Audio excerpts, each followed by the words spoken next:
You're listening to the Agony Column News Report featuring interviews, phone interviews, reports from live book events and festivals, and conversations with readers. You can find additional news, interviews, book reviews, and more 5 days a week at the Agony Column website at trashotron.com/agony.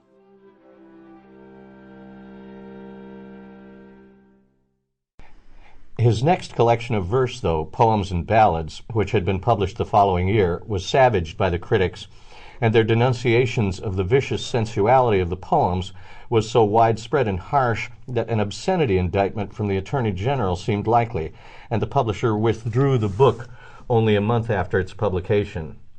But a bolder publisher picked it up before the year's end, and by then the book had found passionate admirers among the young men at Oxford and Cambridge, and a few critics hesitantly began to concede that Swinburne's poems, for all their pagan and even anti-Christian excesses, held a power not seen in English literature since Shelley and Byron and Keats.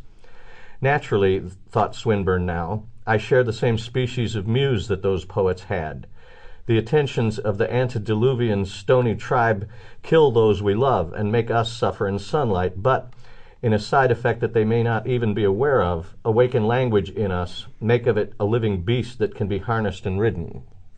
Tim Powers is the author of Dinner at Deviant's Palace, On Stranger Tides, Declare, Last Call, Expiration Date, Earthquake Weather, The Anubis Gates, and 3 Days to Never, and A Time to Cast Away Stones. His newest novel is Hide Me Among the Graves. Thank you for joining me, Tim. I'm happy to be here.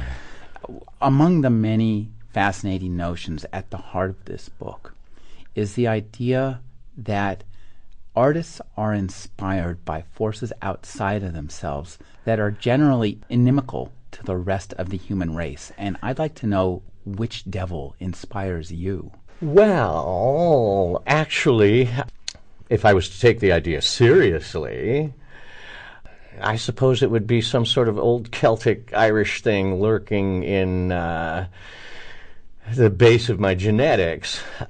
And I'd try to claim some sort of kinship with people like William Butler Yeats.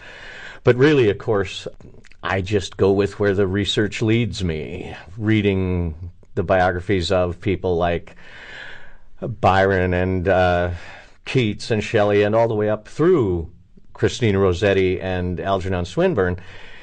It really does seem, to the kind of paranoid squint I like to look at research with, that their gift. Sample complete. Ready to continue?